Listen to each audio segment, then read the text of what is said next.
head has been filled with chap hop the last couple of days. One of my older blog posts, probably from over a year ago, I spotlighted Professor Elemental and made brief mention of Mr. B, the Gentleman Rhymer. Love the guys and have been listening to them the last couple of days non-stop pretty much. It's just all I've been in the mood for. Interestingly enough, I'm not a big fan of the hip-hop and rap genres. I just don't find much to my taste there. But I like novelty stuff, I like niche stuff, and I like comedy. And these guys do it well. So, you know, there's that. But it brings up an interesting thing. You see, when I started, you know, with the blogging and all that stuff, I started off doing kind of a steampunk niche thing. And I realized that as much as I enjoy steampunk, didn't want to devote my life and all my time to it.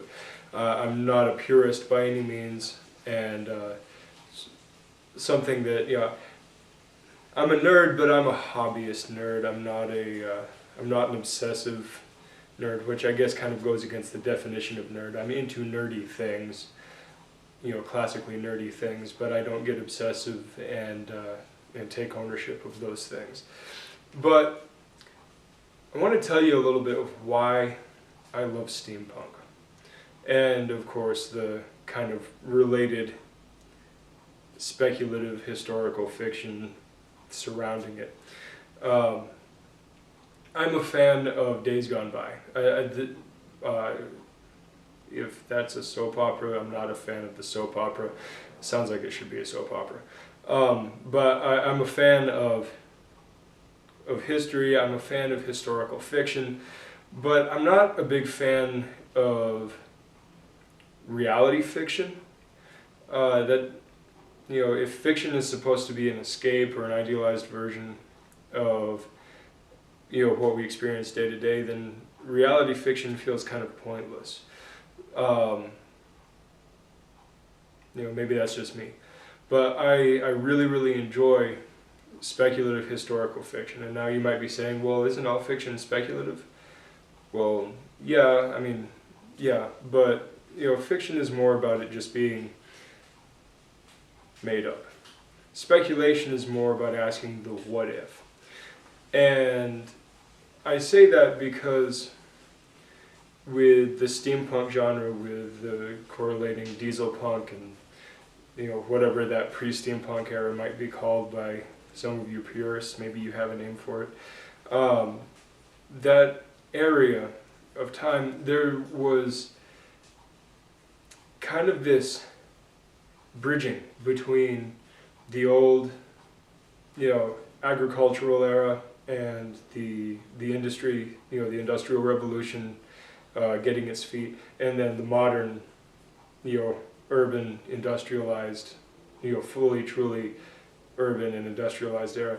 It was kind of the meeting point, and you have these tides of the past and the future combating for dominance, and there's a lot of room for speculation. What if this happened? What if that happened? You know, on the earlier side of it, you've got the Civil War. You have that's here in the U.S. You've got stuff happening overseas in Europe.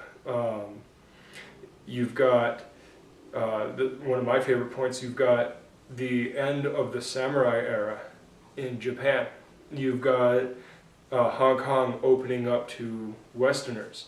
You know, you've got the whole British Empire thing going on. You know, their conquest of places like Africa and India and Hong Kong, all these places where they're invading. You've got a lot of shit going on. That's really, really cool. And there's a lot of what ifs you can play there.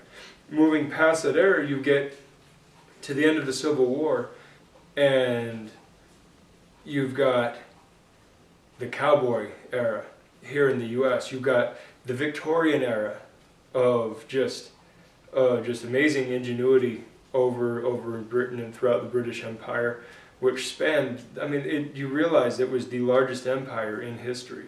The largest empire. That's pretty fucking astounding for such a tiny little place. That's pretty impressive. You know, Napoleon was somewhere in that time. I'm not real good with dates.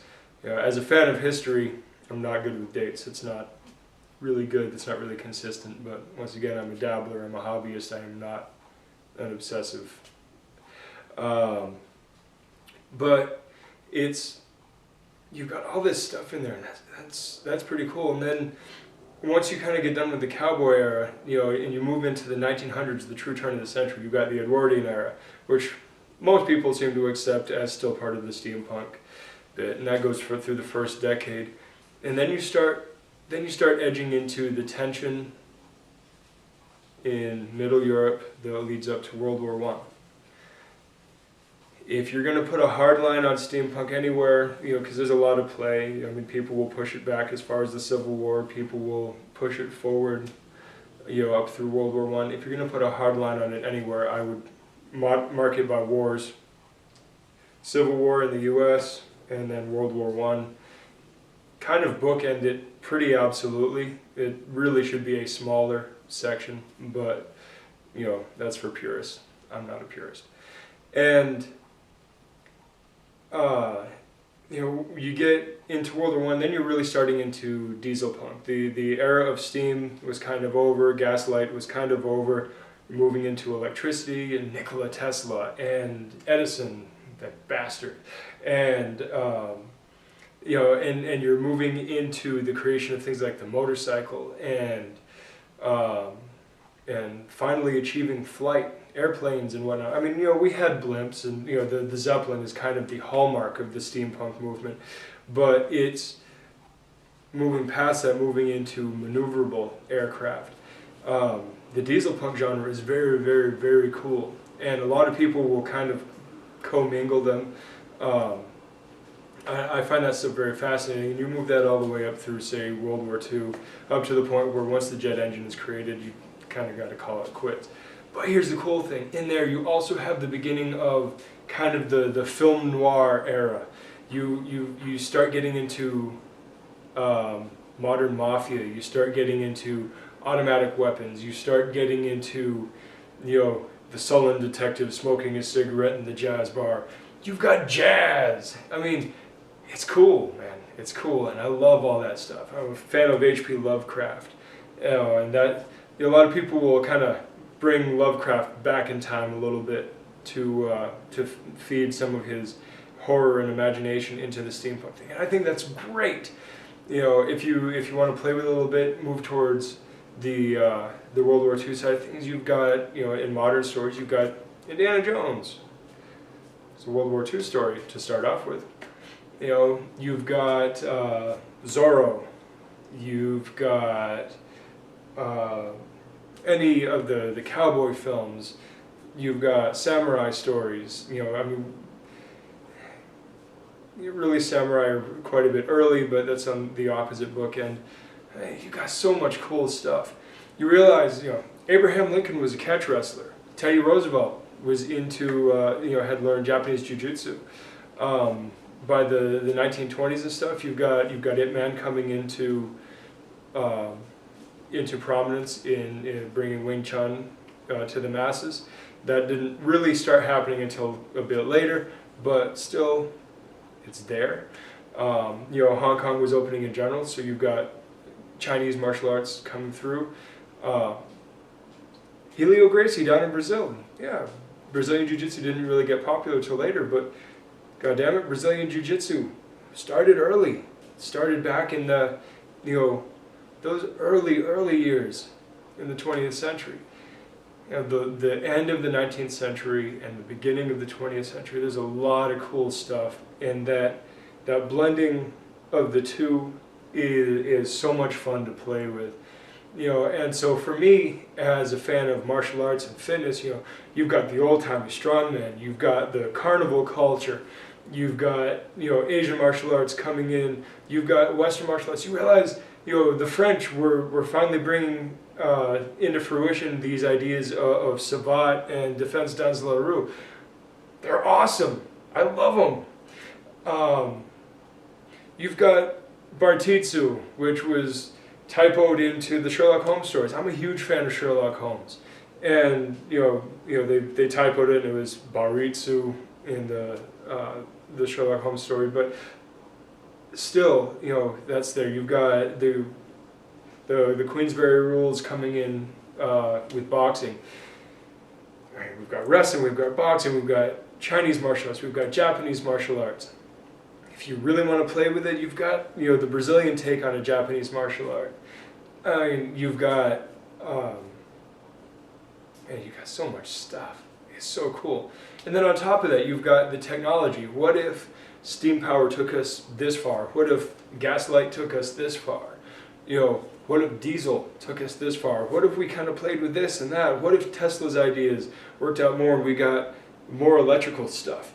I mean, man, it's so cool. And it's so fun to play with. So, as a physical culturist, and that's really what I kind of consider myself. I mean, I aim to become a Renaissance man, but right now I'm really better labeled, if you choose to label me at all, as a physical culturist. That's what I'm really into. And if you realize, the physical culturists of the old days were not just into the body, they were into the mind and the psychology and all that. You really start seeing affluence pop up. You start seeing people moving out of the countryside and moving more towards the cities. I mean, cities have been around for thousands of years, but industrial urbanization really changed how all that flowed, and how agriculture and modern convenience started to blend together. It's so cool. I just love it. I wish there were more books and more comics and more TV shows and games and movies with steampunk and dieselpunk ideas. Please let's not repeat Will Smith's Wild Wild West. While it wasn't the worst thing ever, it was pretty bad. But a lot of people didn't like Sucker Punch, which had a few of the steampunk ideas in it. It was very visually striking. Say what you will about the rest of it, it was very visually striking. Hell, I mean, you've got little pockets here and there, and even things that aren't officially steampunk have those ideas. The Dune Saga has a very steampunk feel, despite it being nothing at all even close to related to steampunk. Trying to think, Hellboy has a bit of the film noir and has a bit of the dieselpunk feel to it, and a bit of the steampunk feel. What else? I'm actually looking at my movie collection. See what else there is. I mean, there's the anime Steam Boy. It's a little long-winded, but it was good. There's the book, the Difference Engine. It's one of the one of the best-known steampunk novels. It's fantastic. There's this guy, pretty popular on Facebook now, G.D. Falkson. He's a steampunk novelist. I haven't had a chance to read his stuff yet. It's pretty popular. I'm willing to give it a go. If you know of something, please recommend it to me. Otherwise, I'm just having fun playing in my own imagination. I even have a story that I might work out. But I'm going to save that for another day. I've rambled on long enough. I mean, this is the length I usually go for one of my Sunday, Black Sunday sermons. So I'm going to let you guys go. I've just been ranting. I'm just having fun. And this playing in physical culture, training in physical culture, teaching physical culture, and now it's in my fiction. I love it. I just love it. So I think I'm going to go turn on some Mr. B and eat something. You guys have a good night and have a good journey.